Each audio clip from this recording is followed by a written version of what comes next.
திருச்சிற்றம்பலம். அண்ணாமலையாருக்கு அரோகரா. மணிவாசக பெருமான் மலரடிகள் திருவடிகள் போற்றி போற்றி. யானோ பொய்யின் நெஞ்சம் பொய்யின் அன்பும் பொய். ஆனால் வினையே அழுதால் உன்னை பெறலாமே. தேனே அமுதே கரும்பின் தெளிவே தீத்திக்கும்.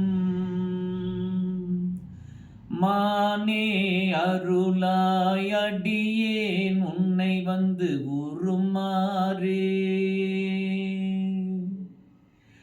யானோ பொய்யன் நெஞ்சம் பொய்யன் அன்பும் பொய். ஆனால் வினையேன் அழுதால் உன்னை பெறலாமே.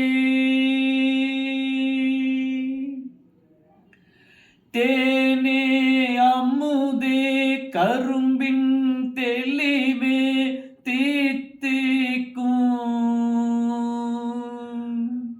மானே அருளாய் அடியேன் உன்னை வந்து உருமாறே.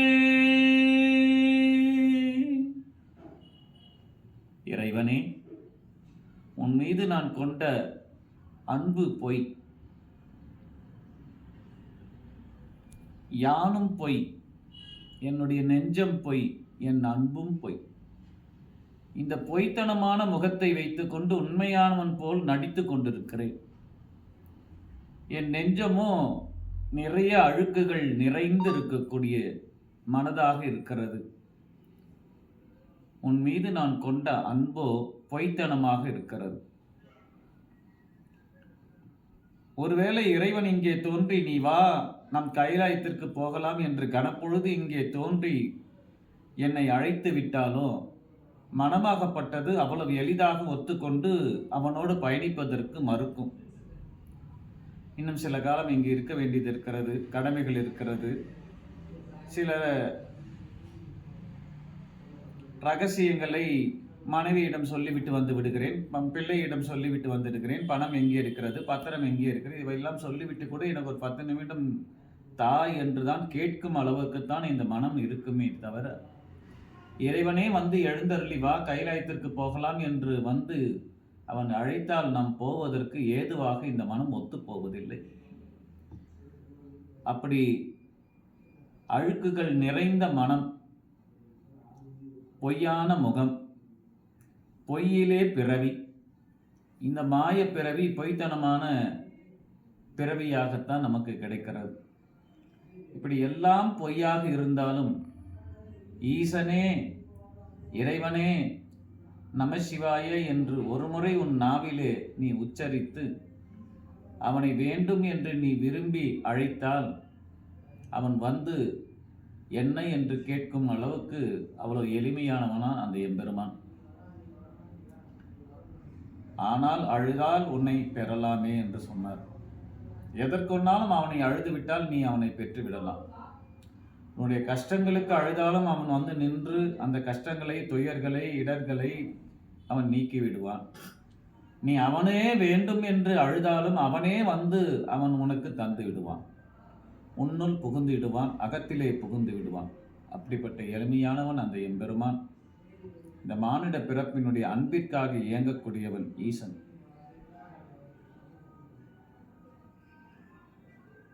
அப்படிப்பட்ட அந்த எம்பெருமான் ஒரு பிடி அன்பை நீ கொடுத்து விட்டால் அகப்படும் மலையாக அவன் இருக்கக்கூடியவன்.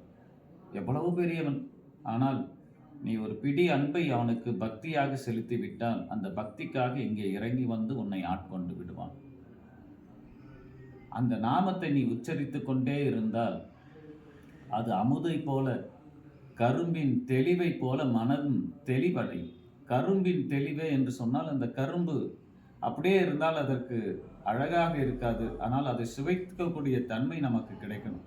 அந்த கரும்பு சாறு உள்ளே போகணும்னா அது எவ்வளவு புழிஞ்சாதான் அந்த சாறாகப்பட்டது உள்ளே தென்று அது தித்திக்கும். நாவிலேயோ தொண்டையிலேயோ வயிற்றிலேயோ அந்த சுவை தெரியும். அதை போல நம்மை நமசிவாய மந்திரம் என்று நாவிலே உச்சரிக்கக்கூடிய அவன் திருநாமத்தை உச்சரித்து கொண்டிருந்தால் நம்மை கரும்பின் தெளிவை போல நம் மனதை தெளிவாக்கி விடுவான் எம்பெருமான்.